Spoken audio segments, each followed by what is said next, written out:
창세기 오늘 강의 26번째 시간을 갖도록 하겠습니다. 오늘은 우리가 노아의 술 취함과 함의 고함에 대한 고찰을 해보도록 하겠습니다. 오늘 본문 창세기 9장 21절과 29절까지를 여러분이 한번 읽어봐 주셨으면 감사하겠습니다. 21절에는 포도주를 마시고 취하여 그 장막 안에서 벌거벗은지라 가나안의 아버지 함이 그의 아버지 하체를 보고 밖으로 나가서 그의 두 형제에게 알림해 이렇게 시작을 하고 있습니다. 오늘 이 성경 구절을 고찰하기 앞서 전후 문맥을 살펴봄으로 인하여 정확한 본문의 뜻을 헤아리고자 합니다.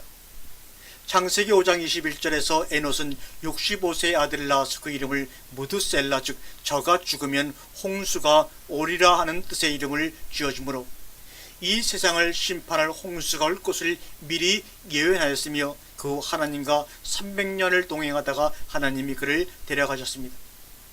하나님은 969년 전에 에노스를 통하여 홍수가 내려 이 세상을 심판하실 것을 미리 예고하셨습니다. 무드셀라는 인류 역상 최고의 장수를 한 사람으로 성경은 기록하고 있습니다. 무드셀라가 최고로 오래 생존할 수밖에 없었던 이유는 인류를 향한 하나님의 인내와 사랑의 결과입니다. 이것은 인간들이 하나님의 품으로 돌아오기를 기다리고 기다리시는 하나님의 사랑과 인내를 보여주는 것입니다. 심판을 미리 예고하시고 무려 969년이나 기다려주시는 그분의 사랑을 말입니다.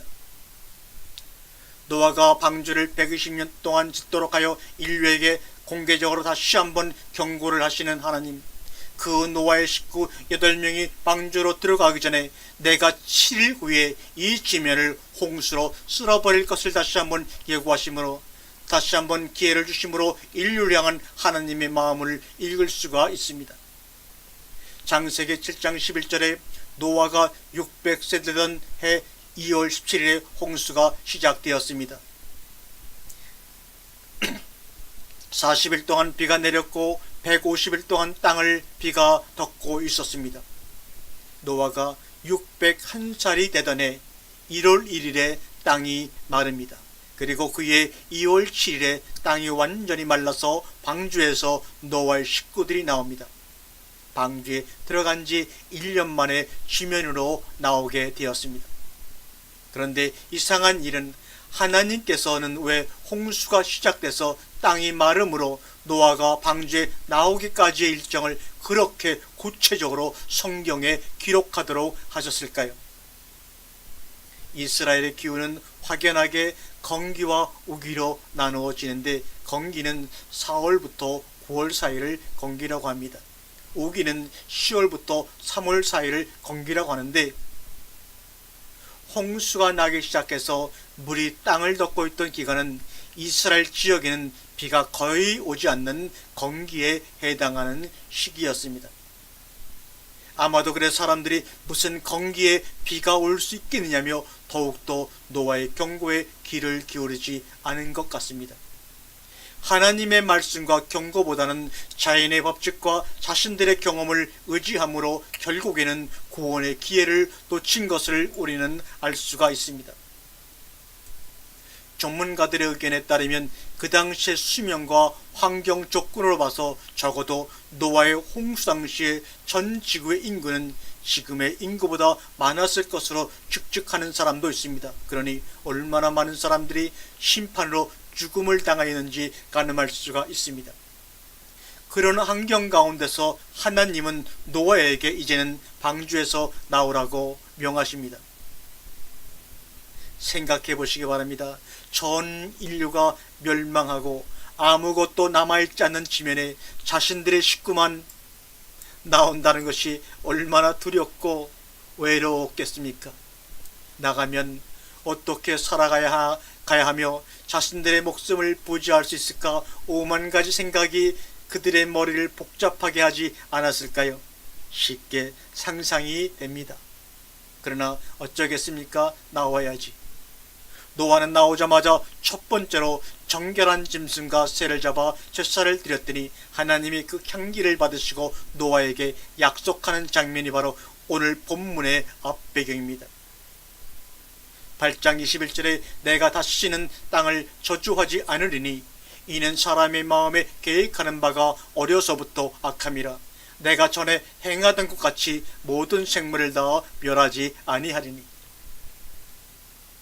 그리고 다시 한번 하나님은 노아와 그와 함께한 아들들에게 9장 8절에 말씀하십니다. 내가 내 언약을 너희와 너희 후손과 너와 함께한 모든 생물들에게 세우리니 하시며, 다시는 모든 생물을 홍수로 멸하지 아니할 것이라 약속하시며, 그 언약의 증거로 무지개를 구름 속에 두었다고 하시며, 그것이 나와 세상 사이의 언약의 증거라고 말씀하고 계십니다.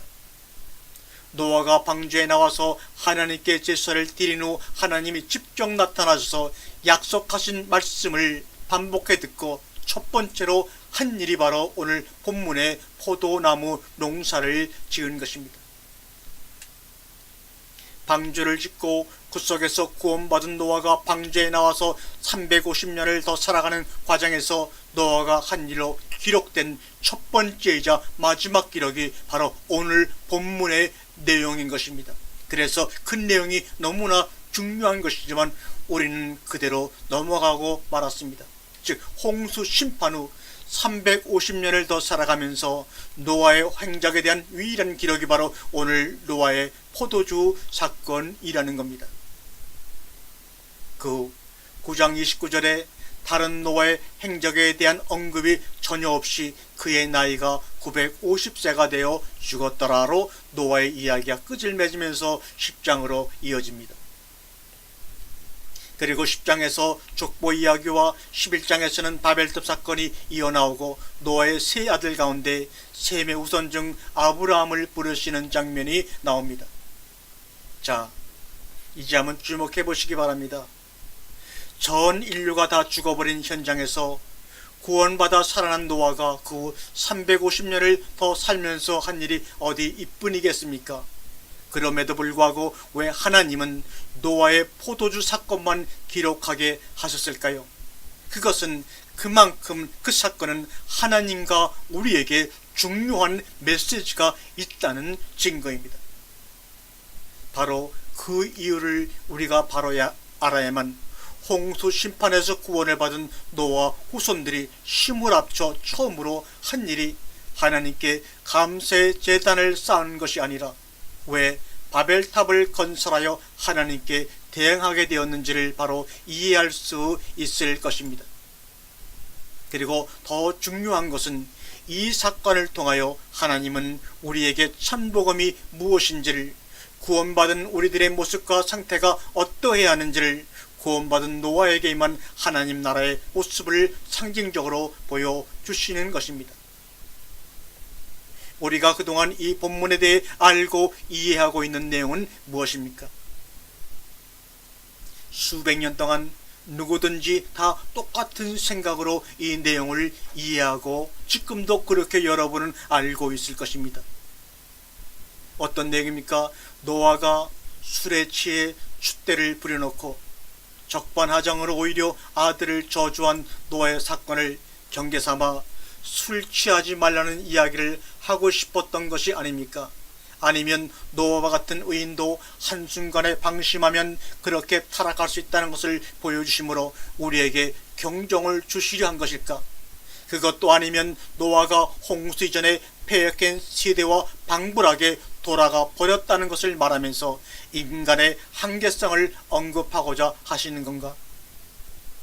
어떤 이는 그 증거로 포도주에 정관사가 붙어있는데 그 포도주가 무슨 포도주인가 하면 바로 홍수 전에 노아가 마셨던 포도주로 심판 후에도 과거에 포도주를 마셨던 그 습성을 버리지 못하고 마시다가 대취하여 그런 일을 저지르게 되었다고 말하기도 하나, 어떻게 정관사를 그렇게 연결하여 사용하는지 이해가 도저히 되지 않는 잘못된 해석입니다. 단순히 인간의 나약함과 순간도 하나님을 의지하지 않으면 인간이 어디까지 타락할 수 있는지를 보여주고 경계하는 것이 목적이라면 창세기 11장에 나오는 바벨탑 사건이 노아의 포도주 사건보다 인간들의 죄된 본성과 한계를 더 적나라하게 보여주고 있지 않는가 말입니다. 그래서 창세기 11장 4절을 읽어봅니다. 또 말하되 자 성읍과 탑을 건설하여 그 탑 꼭대기를 하늘에 닿게 하여 우리 이름을 내고 온 지면에 흩어짐을 면하자 하였더니 이 얼마나 도전적이고 참남한 말이란 말입니까?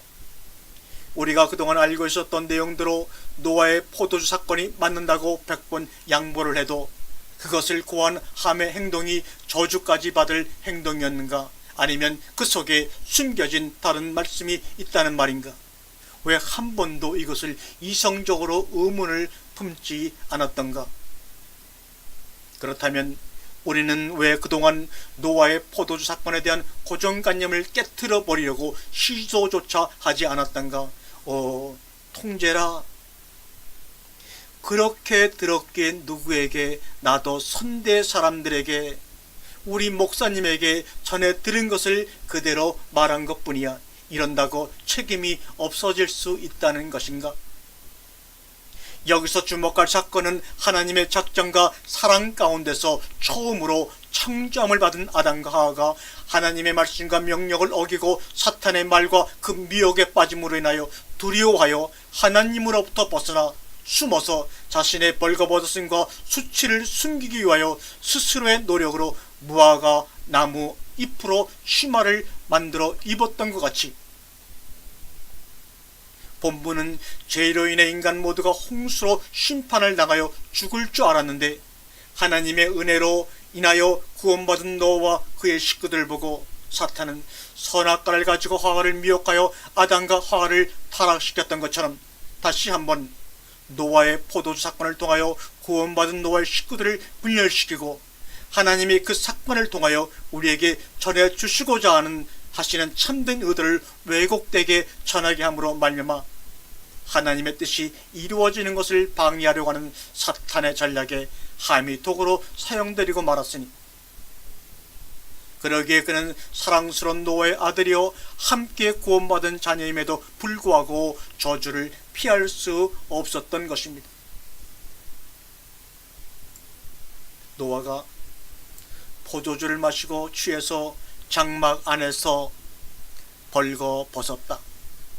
말씀의 결론부터 말하자면 하나님의 전적인 은혜로 구원받았음을, 그리고 자신은 그 구원을 이루기 위해 아무것도 한 것이 없다는 것과 앞으로도 자신이 할 수 있는 것이 없다는 것을, 그 자신을 전부 다 드러내 보임으로 고백하고 있는 모습이라는 것입니다.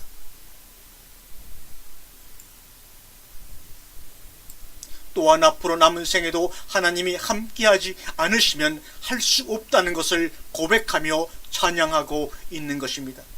이것밖에는 노아의 남은 생애 가운데 보여줄 것이 없다는 것입니다. 발가벗었으나 부끄러워 아니했던 타락 전 아담과 이브의 모습이 회복되어졌음을 경험한 노아의 퍼포먼스였던 것이며 하나님의 메시지였던 것입니다. 벌거벗었으나 하나님 앞에서 부끄러워 아니한다는 것은 하나님과의 관계가 회복되었다는 것을 의미하며 화목해 되었다는 증거입니다. 바로 이러한 관계를 심판 후 구원받은 노아와 그의 식구들이 깨닫고 경험하게 되기를 하나님은 바라고 계셨던 것입니다. 노아가 포도주를 마시고 취해 자신을 다 드러내고 잠을 잤다는 것은 바로 에덴의 회복을 생각한 것입니다. 하나님께서 에덴을 창설하시고 아담과 하와를 통해서 이루려고 했던 에덴 동산을 기억했던 것입니다. 이제는 구원받은 자신의 후손들을 통하여 이루어질 것을 생각하니 그의 마음이 어떠했겠습니까? 이 심정은 인간의 언어로 어찌 표현할 수가 있었겠습니까? 온 몸을 던져서 표현하기 전에는 물론 온 몸으로 말을 해도 그 은혜와 기쁨을 다 표현할 수 없지만 말입니다. 다윗 왕이 언약궤가 예루살렘 성으로 돌아오는 것을 보고 그 기쁨을 말로 표현할 수 없어 춤을 추다가 바지끈이 내려가는 것을 몰랐던 것처럼 말입니다. 하나님과 항상 거닐며 영원히 함께 살 수 있는 공간이 바로 하나님의 나라를 꿈꾼 것입니다. 하나님과 항상 거닐며 영원히 함께 살 수 있는 공간, 바로 하나님 나라를 꿈꾼 것입니다.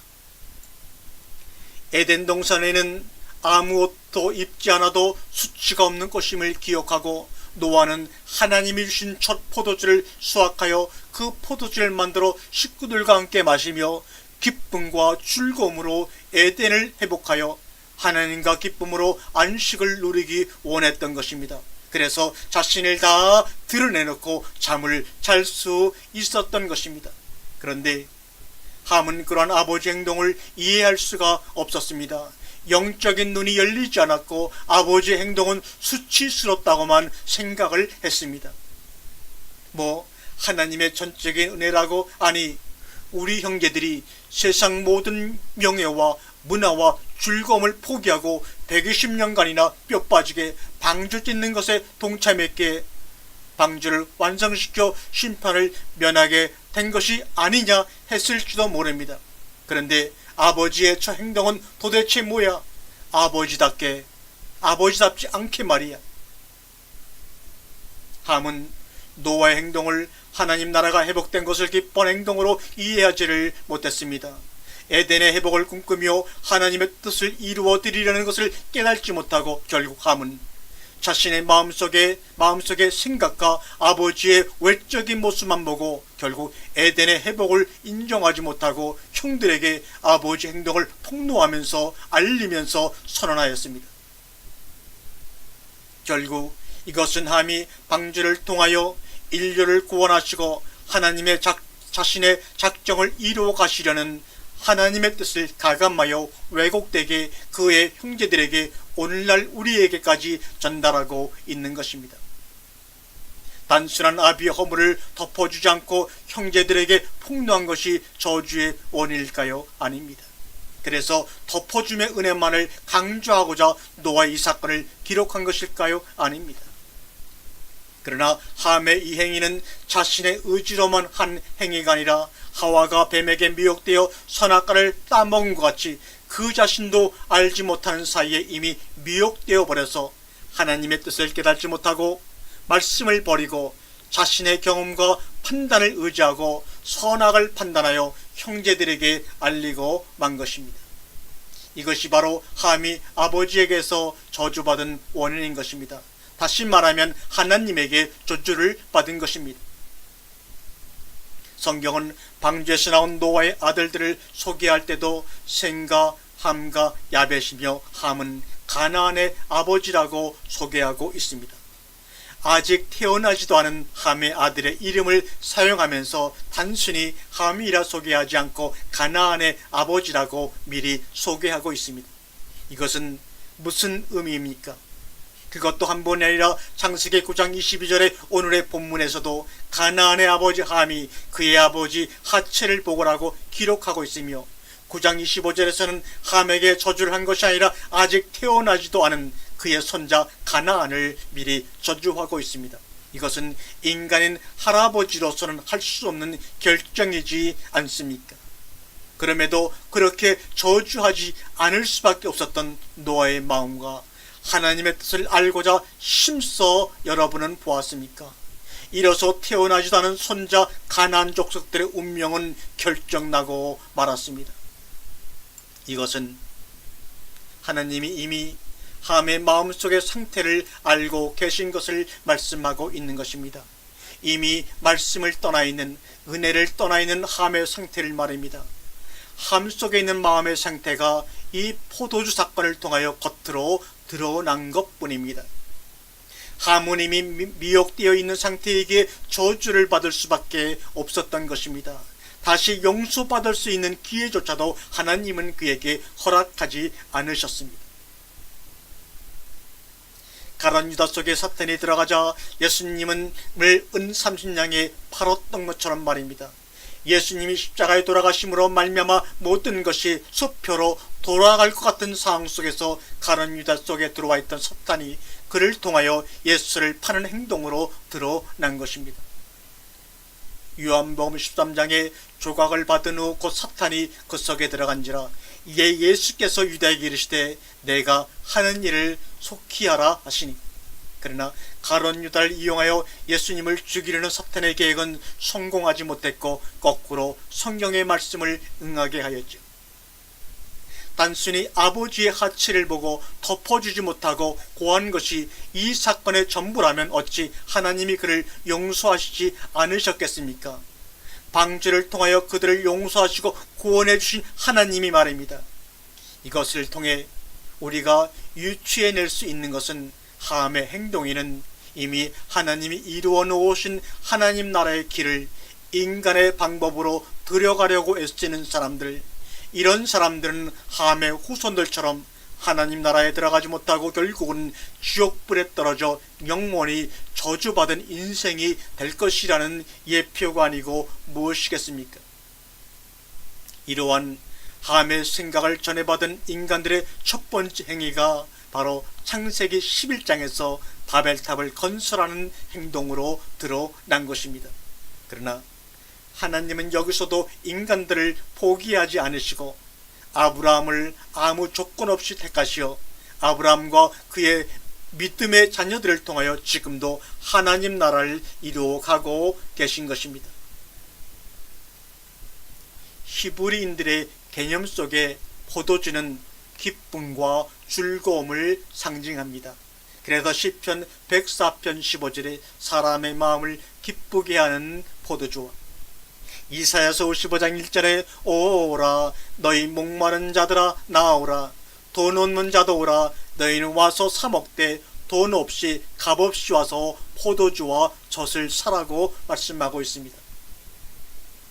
더군다나 이스라엘 사람들의 음주 습관은 우리나라 사람들이 생각하는 음주 습관과는 전혀 다름을 여러분이 이해를 해야 합니다. 세계가 가장 많이 술을 소비하고 음주를 과하게 하는 나라인 우리가 생각하는 그런 음주 습관으로 노아의 포도주 사건을 이해하면 본문에 숨겨진 뜻을 놓칠 수밖에 없을 것입니다. 그 이유는 이스라엘을 지형적으로 보면 기후가 건기와 우기로 나누어집니다. 건기에는 비가 전혀 내리지 않기 때문에 모든 식물이 자랄 수 없어서 죽습니다. 모든 물이 말라서 사람들이 마실 물도 없어 건기 막바지에 다다르면 음물이 마르고 웅덩이에 보관했던 물도 모두 다 사라지고 맙니다. 그런데 건기 막바지에 나오는 것이 바로 무엇입니까? 포도입니다. 포도를 수확하여 포도주 틀에 넣고 발로 밟아서 포도즙을 내게 됩니다. 그리고 이것을 서로 나누어 물을 대용하여 음료수로 마시는데 이것의 상징은 건기 기갈로 인하여 죽을 지경이 있는데 하나님의 은혜로 포도주를 주셔서 갈증을 해소할 수 있었기 때문에 기쁨과 즐거움이 있는 것입니다. 오늘 본문에 보면 노아가 포도주를 만들어 마신 기간이 바로 이 건기 막바지이기에 그러한 건기 기간에 술을 가음하게 되면 더욱 목이 말라 견딜 수 없을 것입니다. 물이 없어 포도주로 물을 대신하는 형편에서 그러한 가음을 한다는 것은 그 당시로서는 상상할 수 없는 행동입니다.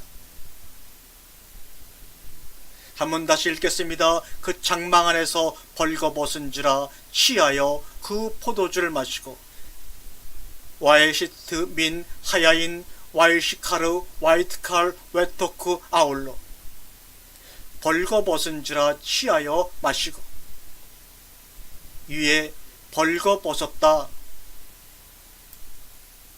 는 창세기 2장 25절과 3장 10절과 11절에 벌거벗었다는 단어와는 전혀 다른 단어임을 아셔야 합니다. 그러므로 본문에서의 벌거벗었으라는 우리가 생각했던 온몸의 옷을 다 벗어버렸다는 으로 해석하는 것은 잘못된 것입니다. 여기서 벌거벗은지라 화이트 칼 이런 단어를 썼습니다. 창세기 2장과 3장에 벌거벗었다고 하는 아름이란 단어를 사용한 것이 아닙니다. 우리 개역성경으로는 같은 단어 벌거벗었다라고 번역을 했지만 원어상의 단어는 전혀 다른 단어를 사용하고 있는 것을 우리가 모르기 때문에 이런 해석이 가능했던 것입니다. 칼라, 벌거벗음을 폭로하다, 옮기다, 포로가 되다, 스스로 드러내다 이런 말입니다. 위에 본문의 벌거벗은지라를 원문의 뜻에 맞게 직역하면 강조 제기형 동사로 사용되었기에 expose oneself입니다. 스스로 드러낸 것입니다. 사무엘하 6장 12절에 방탕한 자가 자기 몸을 드러내는 것처럼 오늘 그의 신복의 계집종의 눈앞에서 몸을 드러내셨도다. 갈라, 몸을 드러내다는 단어가 바로 노아가 발가 벗었다는 단어와 똑같습니다.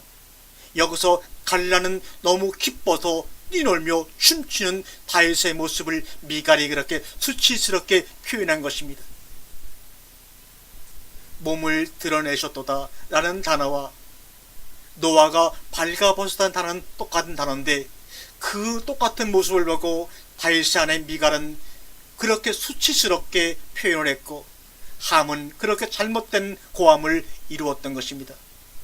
미갈이 다윗 왕에게 그렇게 말한 이유는 무엇입니까? 이미 미갈의 마음속에 하나님을 경외하지 않고 업신여기는 그의 마음이 드러난 것입니다.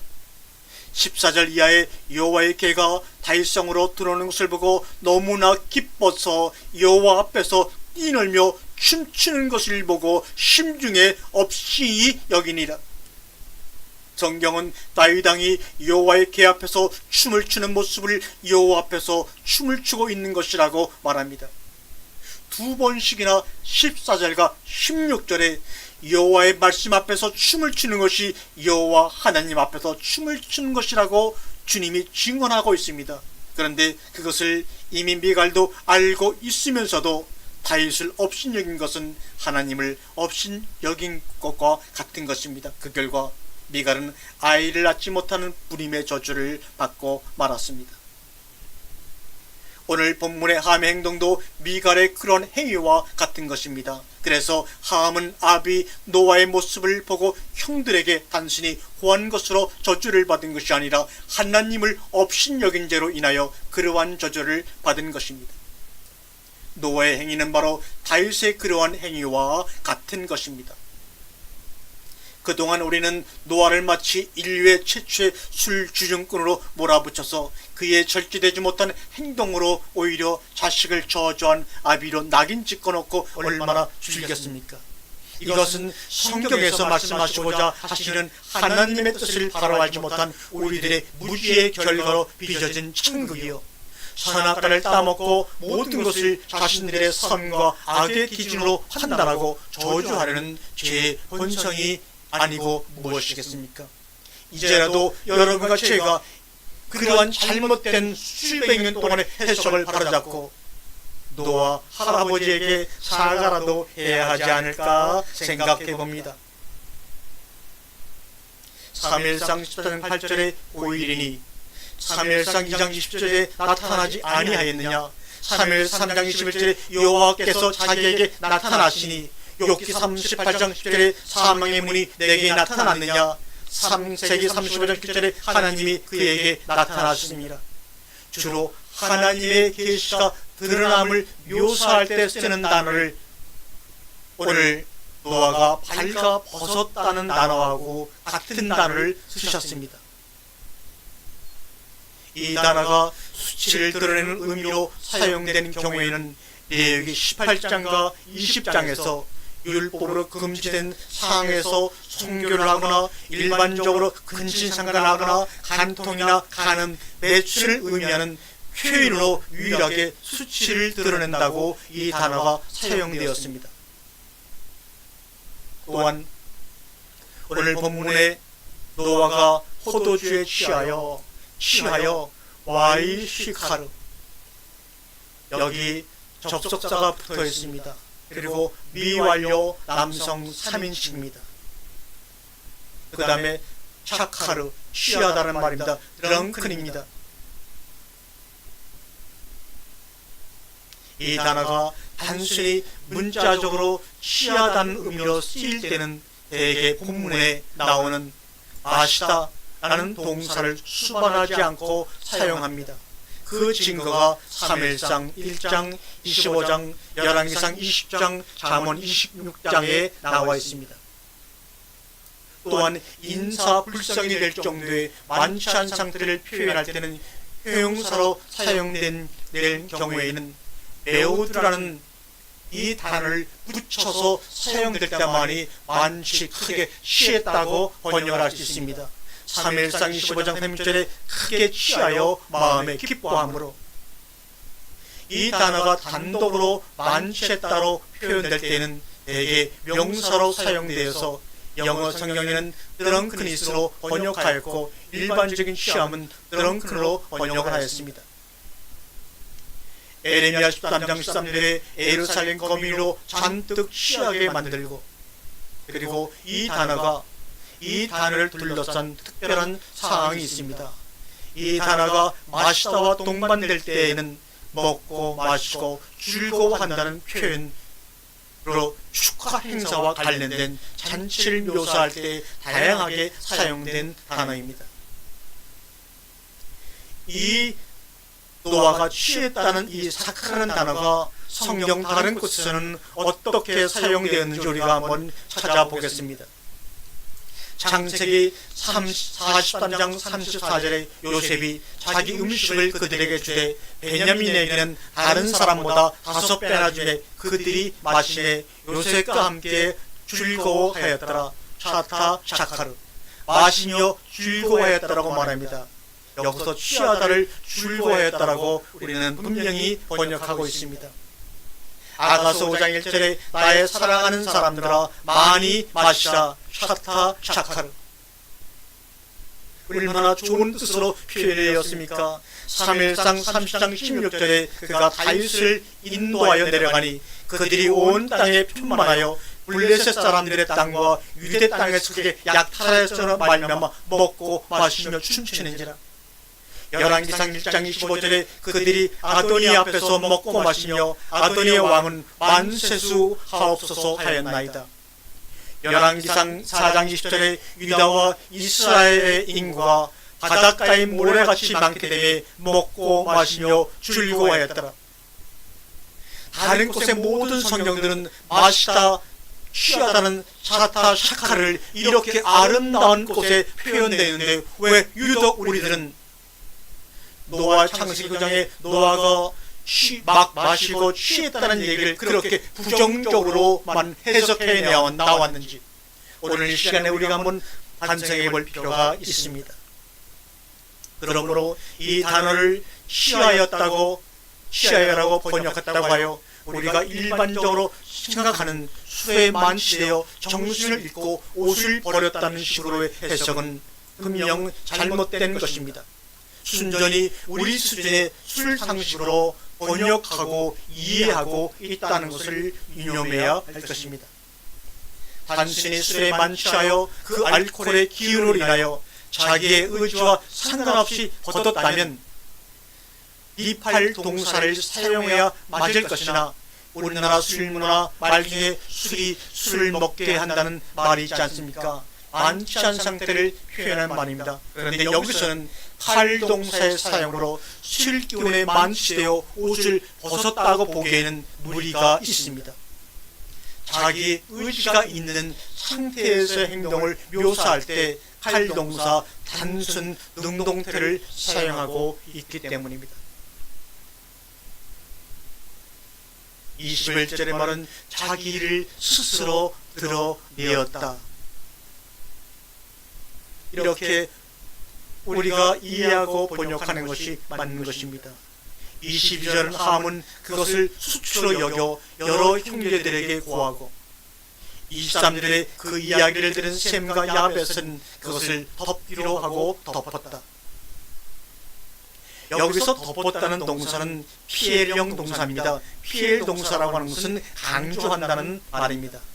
피엘 동사는 아주 꼼꼼하게 덮었음을 의미합니다. 이 말은 뒤집어 생각해보면 셈과 야벳도 아버지 노아가 스스로 자신을 드러내는 그 행위를 이해하지 못했다는 것을 알 수가 있습니다. 이해하였다면 함께 기뻐하고 즐거워하며 동참했을 텐데 다만 함의 얘기를 전해 듣고 그들도 아비의 모습을 수치스럽게 여겨 그것을 꼼꼼하게 덮기에 급급했다는 것을 알 수가 있습니다. 히브리 민족은 수치와 명예라는 두 개의 바퀴를 통하여 유지되는 사이라는 것을 알면 좀 더 쉽게 이 광경을 이해할 수가 있을 것입니다. 오늘 본문에 아비의 하체를 보고 하체라는 말이 나옵니다. 이 하체는 히브리어로 에르와입니다. 근데 위의 본문 하체가 구약성경에 어떻게 쓰였는가 그 용도를 보게 되면 우리가 좀 더 이 내용을 이해할 수 있습니다. 첫 번째, 하체라고 번역되거나 쓰인 용도는 율법에서 그만 성적인 행위를 나타내는 경우에만 사용되었습니다. 근친상간이나 간통이나 간음을 표현할 때 이 단어가 사용되었습니다. 특히 창세기 9장 21절에서 노아가 벌거벗은지라 갈라와 함께 쓰였습니다. 여기서는 갈라를 범하였다라고 번역합니다. 에스겔서 16장에는 바로 이 에르와를 타준누트, 간통, 간음, 맺힌, 벗은 몸으로 에르와를 썼습니다. 두 번째, 벌거벗음을 운유로 사용하는 경우가 있습니다.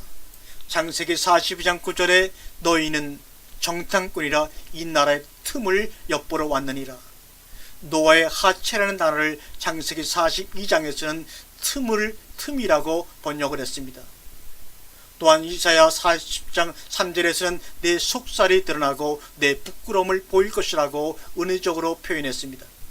호세아서 2장 9절에는 그러므로 내가 내 곡식을 그것이 익을 계절에 도로 찾으며 내가 내 새 포도주를 그것이 맛들 시기에 도로 찾으며 또 그들의 벌거벗은 몸을 에르와를 가릴 내 양털과 내 삶을 빼앗으리라고 얘기하고 있습니다. 세 번째로 하체라는 에르와는 수치로 사용되었습니다. 3일상 20장 30절에 내가 이새의 아들을 택한 것이 내 수치와 내 어미의 벌거벗은 수치됨을 내가 어찌 알지 못하느냐. 신명기에도 이사야에도 수치라고 하체를 번역하고 있습니다. 그러므로 오늘 본문에서 하체라고 번역한 것은 무리가 있는 잘못된 번역입니다. 오늘 본문에서 하체라고 번역하기보다는 수치라고 번역하는 것이 맞고 거기에 준해 해석하는 것이 맞습니다. 가사, 셈과 야벳이 아비를 덮었다고 하는 가사입니다. 이것은 덮다, 숨기다, 감추다를 의미합니다. 불과 몇몇 군데에서 용서하다는 의미로 사용되기도 합니다. 가사는 통상적인 문자적 의미로 덮는다는 것을 의미합니다. 개구리들이 애굽의 전역을 덮었다 할 때도 바로 이 단어를 씁니다. 구름이 성막을 덮었다 할 때도 이 단어를 씁니다. 창세기 7장에서 산들이 덮었다고 할 때도 이 단어를 씁니다. 여기에서 히브리 성경은 무엇으로 덮었는지를 상술하지 않고 있으나 NIV 성경은 물로 덮었다고 상술하고 있는데 이는 그 히브리 성경보다 더 설명적이라고 할 수가 있습니다. 히브리 성경은 단순히 폭우로 인하여 산들이 시야에서 숨겨졌다는 것을 의미하고 있습니다. 두 번째, 덮는다는 말은 숨기다, 감추다라는 의미로 사용되었습니다. 죄악을 숨기는 것을 언급합니다. 여기서 카사 동사는 강조형으로 사용되었습니다. 오늘 본문의 카사도 바로 강조형으로 사용되었습니다. 세 번째, 덮는다는 카사는 덮거나 가린다는 의미에서 용서하다는 의미에 이르게 됩니다. 이사야 32장 1절에 덮다는 용서하다는 나사와 병행해서 사용합니다. 허물의 사함을 얻고 그 죄의 가리움을 받는 자들은 복이 있도다. 시편 85편 2절에서도 유사하며 동일한 병행어 나사가 등장하고 있습니다. 그러므로 덮거나 가린다고 할 때는 나사라는 병행어가 함께 등장함을 볼 수가 있습니다. 주의 백성의 죄를 사하시고 모든 죄를 덮으셨나이다. 이런 의미가 또한 느헤미야 4장 5절에 주의 앞에서 그 악을 덮어두지 마시오며 그 죄를 도말하지 마시옵소서. 에서도 사용되며 여기에 이 단어 말살하다와 병행해서 덮다란 단어가 사용되어 있고 있습니다. 잠언서 28장 13절에서 덮어주는 것은 감추어주는 것과 같은 의미가 있습니다. 자기의 죄를 숨기는 자는 형통치 못하나 죄를 자복하고 버리는 자는 불쌍히 여김을 받으리로다. 이상 카사라는 단어를 분석한 결과 첫 번째로 이 단어가 단순히 덮다, 가리다라는 뜻으로 사용될 때는 제3의 무엇인가가 덮었다는 뜻으로 사용되었습니다. 개구리떼가 덮었다든지 구름이 덮였다든지 물이 덮였다든지 그 앞에 이 덮었다는 말을 설명하는 다른 단어가 함께 사용되었습니다. 두 번째로 숨기다, 감추다라는 의미로 사용될 때에는 이 동사가 거의 피엘 동사로 사용되었다는 것입니다. 오늘의 본문에 덮었다도 피엘 동사로 사용하고 있습니다. 세 번째로 우리가 이 노아의 사건을 인식할 때 덮었다는 것을 허물을 가려줬다 혹은 용서하도록 이해를 많이 하는데 이 단어가 그러한 의미로 사용된 구약의 다른 본문들을 보면 꼭 사하시고 말살하다, 나사나 마하라는 단어와 병행되어 사용될 때만이 용서하다, 죄를 사하다는 의미로 사용된 것을 볼 수가 있습니다. 그러므로 오늘 본문에서 카사라는 덮다라는 단어는 죄를 사하다, 용서하다라는 의미로 사용된 것은 아니라는 것을 우리가 알 수가 있습니다. 그렇다면 셈과 야벳이 아비의 하체를 덮었다고 할 때 번역은 아비의 하체를 감추었다, 숨겼다는 뜻으로 번역하고 이해하는 것이 맞는 것입니다. 그러므로 셈과 야벳도 이 단어를 통해서 유추해 볼 수 있는 것은 그들도 함의 얘기를 듣고 거기에 어느 정도 함의 얘기에 동의했기에 그것을 숨기려고 애를 썼다는 것을 알 수가 있습니다. 또 하나 아라르라고 하는 단어입니다. 아라르는 기본 어근인데 저주하다는 의미입니다. 다시 말하면 함이, 노아가 함을 저주한다는 말입니다. 구약성에서 저주하다로 번역되는 단어는 이 단어 말고도 아라르, 카랄, 알라, 카바브, 나카브, 자함 등 이렇게 저주한다는 단어가 여러 개 있습니다. 이 단어들은 모두 저주하다로 묶는 것은 지나친 피상적인 것입니다. 구약성에서 오늘 본문에 나온 아라르는 63번 나오는데 가령, 니팔령, 피엘령, 호팔령으로 다양하게 사용이 되었습니다. 이 아라르는 기본적 의미로 마력으로 제지하다, 주문으로 묶다라는 의미를 지니고 있습니다. 따라서 이 단어는 멀리하다, 가까이 못 오게 하다, 금지하다라는 의미를 지니고 있는 단어입니다.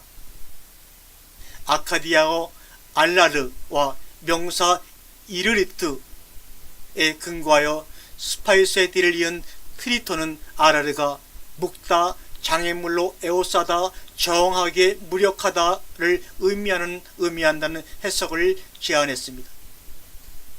예를 들면 창세기 3장 14절에서 내가 모든 짐승보다 더욱 저주를 받는다는 말은 내가 모든 짐승으로부터 멀리함을 당한다 또는 파문을 당한다는 것입니다. 그리하여 혐오의 대상이 된다는 의미로 보는 것이 좋습니다. 창세기 3장 10절에 내가 땅이 너로 인하여 저주를 받는다는 말은 너 때문에 땅이 정지된다, 곧 땅이 장애물로 에워싸여 인간에게 풍요가 금지되는 것을 의미합니다.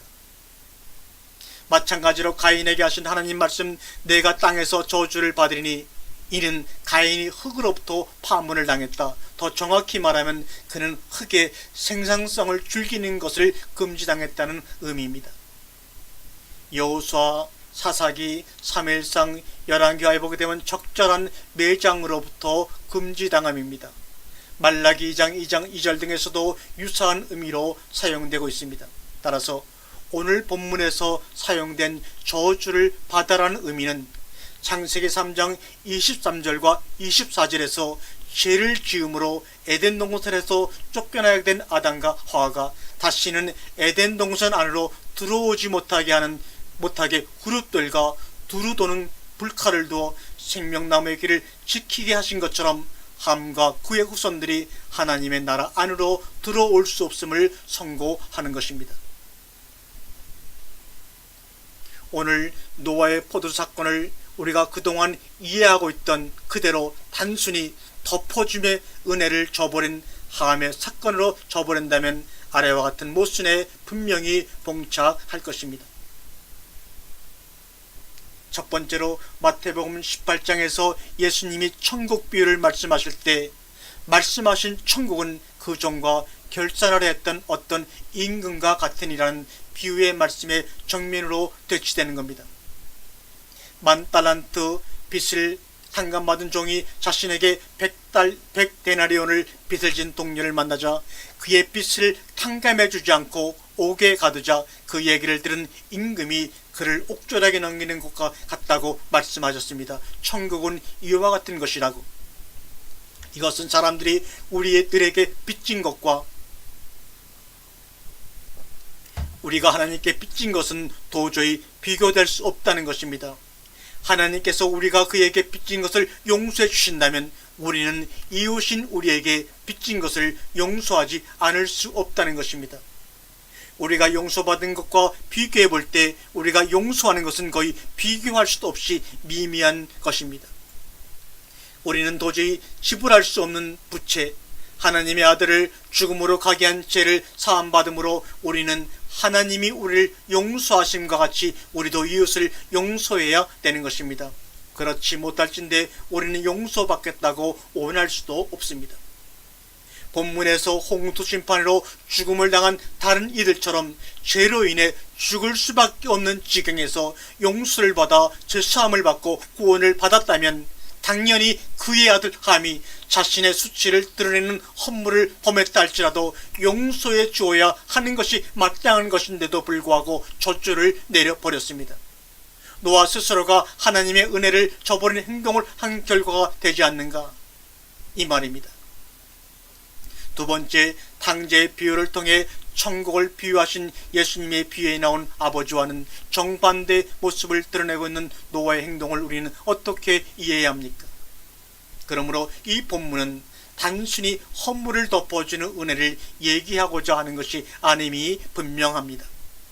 창세전에 선택되어진 하나님의 자녀들이 하나님의 작정과 사랑 가운데서 죄로부터 사함을 받고 아비와 자녀의 관계로 회복되어진 그 모습을, 하나님의 나라를 태초 안에서 함께 누리시고자 하신 그 모습을 우리에게 보여주시고 경험하기 위하여 원하여 하신 하나님의 간절함이 녹아있는 이야기입니다.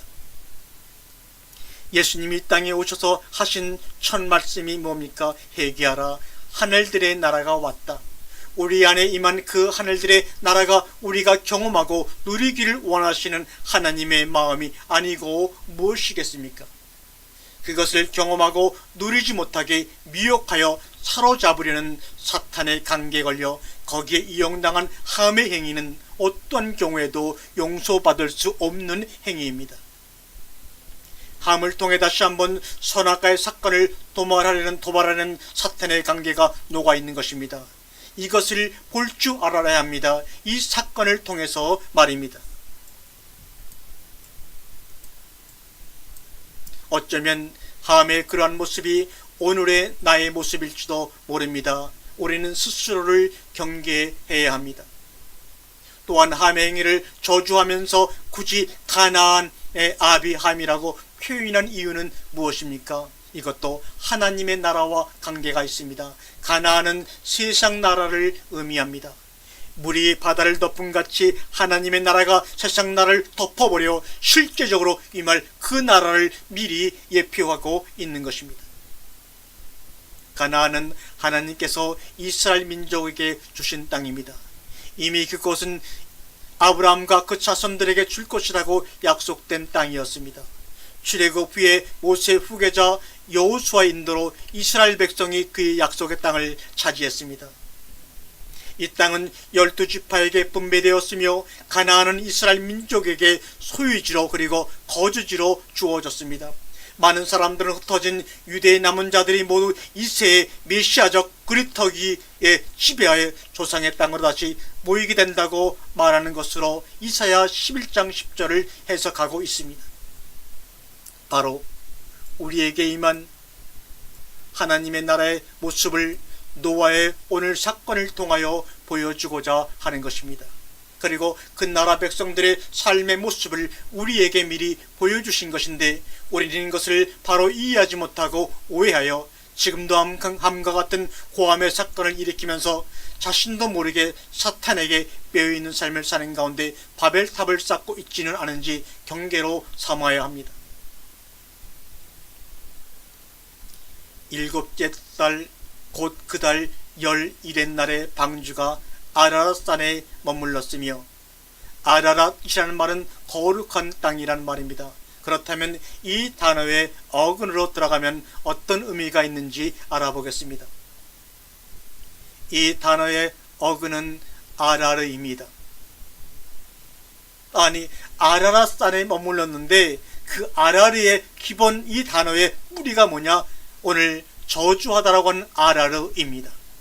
저주하다, 저주받다는 뜻입니다. 오늘 본문 창세기 9장 25절에 함이 저주를 받아 할 때 저주란 단어가 바로 이 아라랏산의 아라르입니다. 이렇게 아라랏산의 방주는 앞으로 오실 골고다 언덕의 예수님을 의미하고 있습니다. 우리들의 죄로 인하여 저주를 받으실 예수님을 예표하고 있는 것입니다. 노아가 살아난 구원받은 것은 앞으로 오실 예수님의 십자가 저주 때문에 살아났고 노아의 8가족은 새롭게 시작한 것이고 새 생명을 얻은 것입니다. 예수님께서 저주를 받으신 그 장소가 예수님의 피로 거룩해진 것처럼 노아의 방주가 있었던 그 아라랏산이 거룩한 땅이 된 것입니다. 그것을 깨닫게 된 노아는 너무나 감사하고 기뻐서 하나님의 언약궤가 다윗성으로 들어올 때 그것을 보고 다윗 왕이 기뻐하며 춤을 추었던 것 같이 인간의 언어로 표현할 길이 없어서 그렇게 자신의 마음을 표현한 것이 바로 창세기 9장 21절의 노아의 포도주 사건입니다. 여러분, 그러나 함은 그것을 깨닫지 못하고 자신의 판단대로 그것을 형들에게 고하고 말았던 것입니다. 그러나 바로 그 고함이 사탄에게 미혹되어 그렇게 했다는 것조차 모른 채 그 사역을 당하고 말았던 것입니다. 바로 사탄에게 미혹되어 선악과를 따먹은 하와와 아담의 전처를 밟은 것이지요. 그래서 그에게는 예수님이 짊어지신 저주가 축복으로 거룩으로 임하지 못하고 그대로 저주가 되어 버렸던 것입니다. 감사합니다.